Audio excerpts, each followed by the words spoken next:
Please join us in welcoming the CEO of flyadeal, Stephen Greenway, in conversation with Skift Asia editor Peden Bhutia.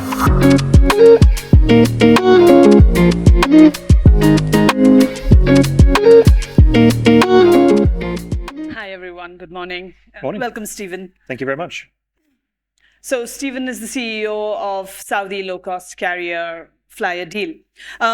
Stephen, give an update about the demand situation in Saudi Arabia right now. I just feel a bit inadequate after talking about spaceships and space and rocket ships. All I do is 320s. In terms of demand, I think a couple of things. Number one, we've had significant growth, obviously, Qatar, the UAE. You're now seeing the kingdom come into play, which is obviously the Band-Aid's been ripped off the kingdom 5-6 years ago, and you can get into the kingdom now on tourism visas and everything. But the really big difference is we have a domestic market. We have 35 million plus people in the market. It's a large market, and that really has stimulated the region significantly. Yes, my colleague Barsha, she had a presentation earlier today from Skift Research, and she was talking about how domestic demand is always the largest, right? It's double digit at the moment. It's about 10 to 15% growth year on year for the past number of years, and that's forecast to continue over the next 5 years. So you can do the math. We're almost doubling in size within 6-7 years. Stephen, Saudi Arabia has been adding a lot of capacity in the last few years. Yep. Has that been a little too much? I don't think so. I think, look, at the end of the day, a couple of things. As I said, the market's very immature at the moment. It's not a criticism, it's just a fact. We're not Western Europe, we're not North America. There's a lot of catching up to do. So there's a lot of domestic routes that were never served. There's a lot of inbound tourism and traffic that was never existed a couple of years ago. So we're riding that wave. How long that wave continues and how big that wave is certainly a reasonable question. But right at the moment, there is that significant growth. Capacity is coming in to feed that growth, and that's what we're seeing at the moment. And that demand has been sucked up by that capacity at this moment in time. Okay. And can you also explain the role of the Saudi Arabia government in your functioning? So does it subsidize flyadeal and Saudia? No, I wish. No, we're not subsidized in any way. I think that's a misnomer, just like it is with Emirates and all this type of stuff. We pay the market fuel rates. We pay the airport rates that every other airline pays. We are owned by the Department of Transport, but in terms of the bigger scheme of things, the government is playing from the Vision 2030 playbook, I suppose, and we have a role to play with that in terms of bringing pilgrims, visitors, tourists, VFR into the kingdom, but also a significant role of moving Saudis and those who live in Saudi Arabia around the country as well, and providing an economically efficient transportation system within the kingdom, and that's our key role. Stephen, your career spans low-cost carriers. Yep. You came from Singapore's Scoot, Yep. and then you were with Canada's Swoop as well. So what was your immediate impression when you took the helm at flyadeal? That was almost a year ago. And how has that changed over the last 11, 12 months? The difference was with Scoot, it was a spreadsheet and we had 9 months to get the thing started. We had no aircraft and no crew. I was employee number 3. When I came into flyadeal, there was an airline that was up and running, which was great. We had 32 aircraft. We had about 1,300 staff. We had a network throughout the kingdom and so forth. So there was a real foundation, which is the biggest difference. I'm used to starting something from nothing, but I had an airline in place, which was great. The key difference now is the airline was predominantly domestic. Over 80% of the capacity was domestic. We're now moving to 50-50 over the next couple of years. So 50% of our capacity will be international. We're still growing domestically, but a lot of the bulk of our growth is going now international. So that's the big difference over the next couple of years. Talk about going international. So how are you doing on aircraft deliveries? Is Airbus falling behind? I get a lot of questions around that. There's 3 things to this. There's Airbus, which is the airframe. There's the engines and the things that go inside the plane. So take the plane, shake it, whatever falls out. The airframe is not so much of the issue. That's not so much of the delay at this moment in time for most of the airlines out there. It's the engines.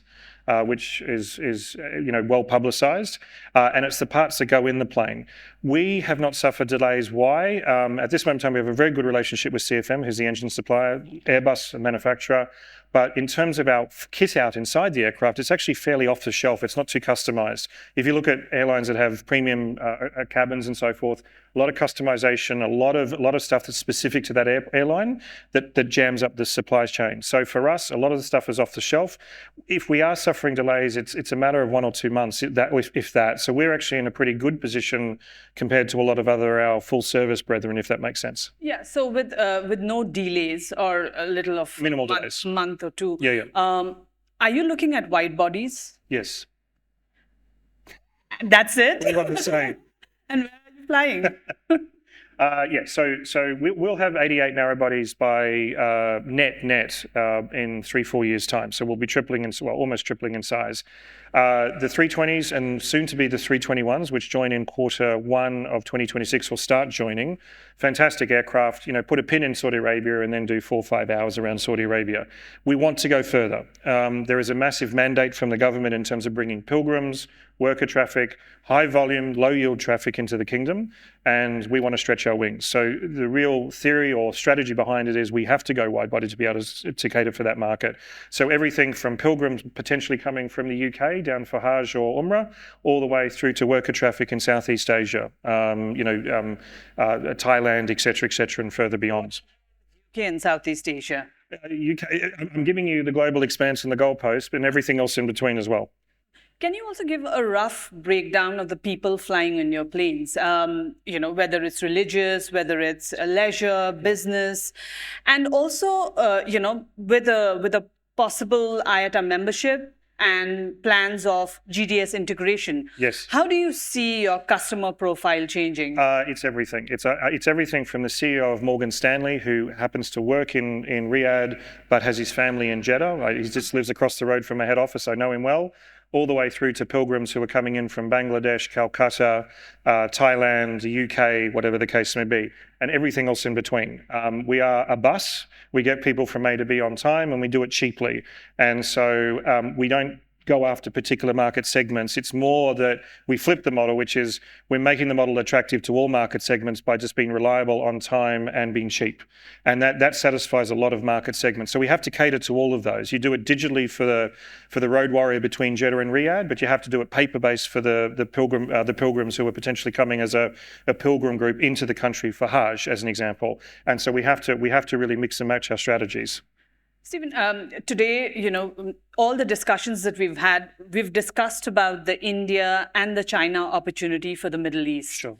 I know that you don't fly to either of the countries. How are you looking to tap into that crowd? Less so China, more so India, because you have more of a prevalence of worker traffic and religious traffic and the subcontinent. So that is certainly something that is on our radar for the next 12 months in terms of the subcontinent, particularly India. Obviously, just the sheer market size. But the other thing that a lot of people don't know about is we code share. So we have Saudia code sharing on us, and we connect to Saudia. So Saudia is a traditional hub and spoke airline. It's a network airline. We feed in to their hubs in terms of Riyadh and Jeddah with passengers.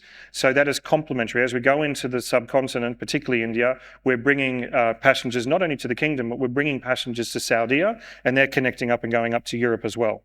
But that is connecting traffic, right? Yeah. But what about flying direct to India? Because it's not a huge distance as well. Yeah, no. You wouldn't need wide bodies to fly to India. But in some markets, you probably will want to, like so Calcutta. And don't forget, we're already operating wide bodies. We have 5 this year that we're operating on wet lease. We will have 7 next year. So we've actually got a subfleet that's already operating this network at the moment. And so there are certain markets in the subcontinent, yes, you do want a wide body. And don't forget cargo, because you can uplift 25 ton of cargo on a wide body. We can't do that on a narrow body. And that market is ripe for cargo as well.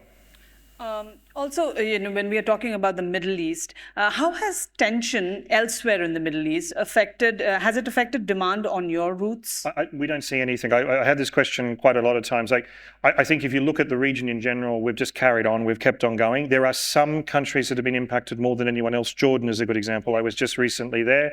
They have been impacted because of the geographical location. But for us in Saudi Arabia, I get the question a lot. We haven't seen nothing, absolutely nothing. So not to say that may change down the road or what have you, but at this moment in time, no, there's been no change in terms of traffic flows or demand. You spoke about domestic traffic. You spoke about religious tourism and the labor traffic. When we speak about Saudi, there's a lot of buzz about these Uber luxury projects, Sure. right? Where the giga projects. But let's not forget that Saudi also has this target of 150 million tourists by 2030. Of course, that was 100 million, which they reached last year in Keep on 2023. doing reasonably well, and they keep on jacking up the target. Yeah, so it's always a new monumental change. 150 million tourists. I don't expect these will be all luxury tourists. So you will have to diversify, right? Yeah, absolutely. So what is the role of a low-cost carrier? Yeah, so first of all, I think everyone sort of sees the NEOMs of the world and what have you, and the 5 stars or 6 stars or 7 stars. And I understand why that gets the attraction and gets the interest, but there is a huge amount of infrastructure work below that of mid-class type of tourism, et cetera, but also just opening up the country. And that's where we come into play. Everyone knows about the Red Sea, everyone knows about NEOM, everyone knows about Riyadh, but does everyone know about Abha? Or other parts of the country that you can go to, Jazan, that really are incredibly interesting and have UNESCO heritage listed sites and so forth. So that's our job, is again just being a bus, nothing flash, getting people from A to B and moving them around the countryside so they can actually see the country itself. I think we'll take one audience question. Sure. It says that, what is your view on the intense airline competition in the Middle East, and how do you set yourself apart from them? The competition will never go away. It will always get more intense. And from my perspective, it's not about product and having the best flatbed or the best food or what have you on board. It's about having the lowest unit cost. It's about having the lowest unit cost in the region. Why? Because then I can discount, I can stimulate, I can create a market, and I give myself an insurance policy or a margin from my competitors, because I can continue doing that and I can continue being profitable because my cost base is so low. So boring economics 101, but that's the reality of low-cost carriers and our role. Stephen, can you also talk about airport investment in Saudi Arabia? What are the new airports and the new terminals that we can expect in the next few years? But there's always, so the existing infrastructure, there's extensions, there's plans and everything. I think everyone has probably seen the Riyadh airport and the development plan there, the pictures, Riyadh Air's new terminal, et cetera, et cetera, et cetera. That's really the key to all of this, because obviously it's like Dubai. It's a key airport within the domestic market.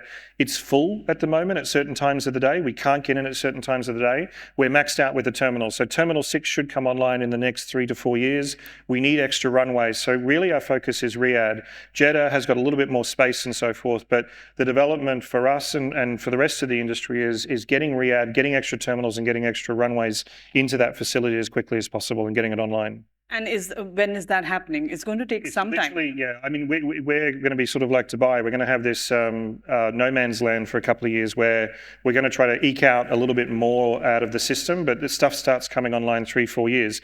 What we're doing, as an example, I spoke about the 321s. They're 240 seats versus 186. All of our 321s are going into Riyadh. Because we don't need extra slots. It's just a bigger plane. So we can upgauge, we can get more seats for the same footprint that we currently have.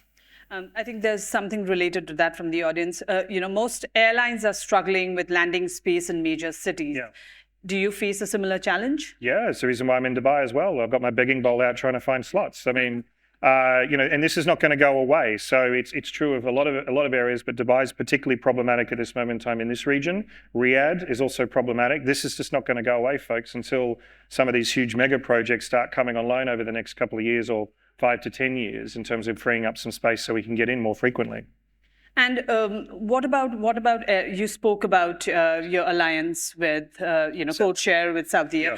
What about other alliances? No, I think it's a very good question. Whoever I paid the person who asked that, I'm sure, but. For us, we started with Saudia, and we have full code share, we have full IACI, so we can do connectivity and so forth. Saudi sector with the flyadeal sector, merge it together. We literally launched that over the last couple of weeks. It's been very successful. We wanted to get that smoothed out over the next couple of months, and then we're opening our door to other airlines who are coming into the kingdom, who want to get their traffic out of Riyadh around the kingdom. So a lot of airlines come into Riyadh, they don't go anywhere else. And we want to be able to pick some of that traffic up and be able to share that around the kingdom. So yes, we're very much open. We're based in Jeddah, but we have our biggest fleet in Riyadh. So our head office is in Jeddah, but 20 of our aircraft are based in Riyadh and have a network across the country.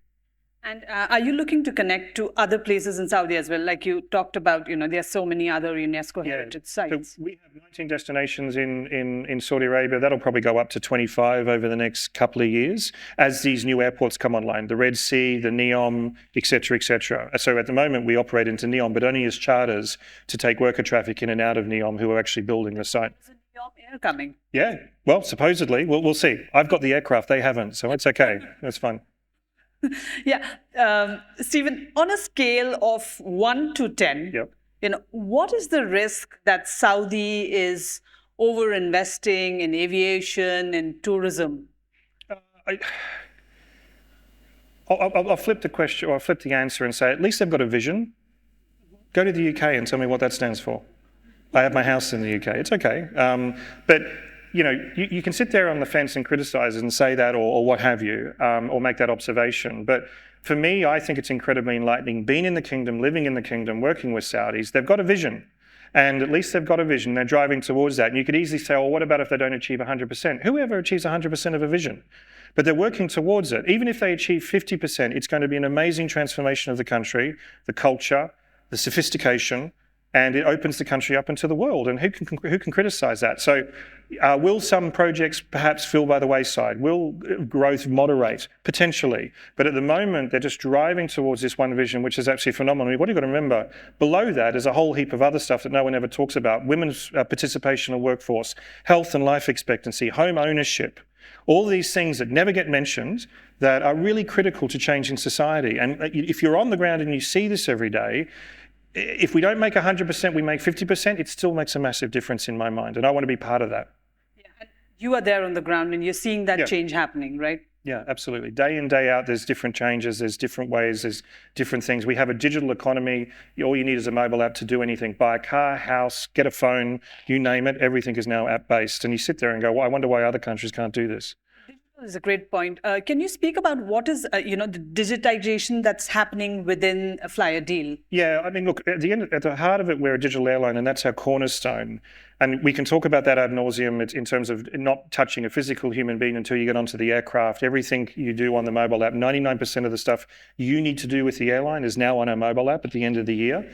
But the thing is, we have to adapt. That serves only a certain portion. At the end of the day, when you're talking about pilgrims from Thailand who don't speak English or Arabic, and they've been managed by a tour operator, everything is paper-based. So we have to actually balance it out between digital being the cornerstone and making sure we're really, really good at that, but we also have to accept that we have to be adaptive to other markets we serve.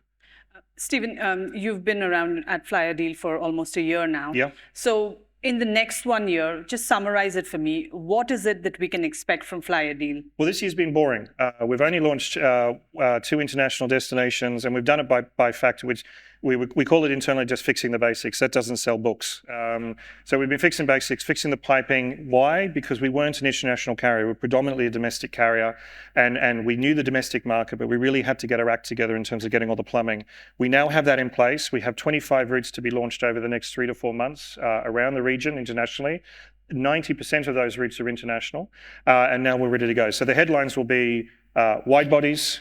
It'll be the 25 new international destinations that we have, the growth that we have, that even in terms of our narrow bodies coming online, and our pathway to the 88 aircraft in the next 3 to 4 years. So we're now putting our foot down, and you're starting to see that in terms of the innovations that we're launching. And my last question, IPO or PIF, what's happening with flyadeal? Yeah, the IPO thing just came up at this conference. I have no idea where this is coming from, but IPO, no, never been on the radar unless someone knows something better than me.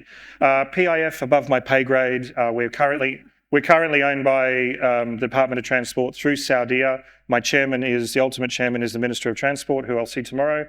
PIF, I don't know. I'll be told one day to go to PIF or stay in the Department of Transport. It's an exciting journey. Either way, I'm happy to do whatever. Okay. Thank you so much, Stephen. Thank you so much for this.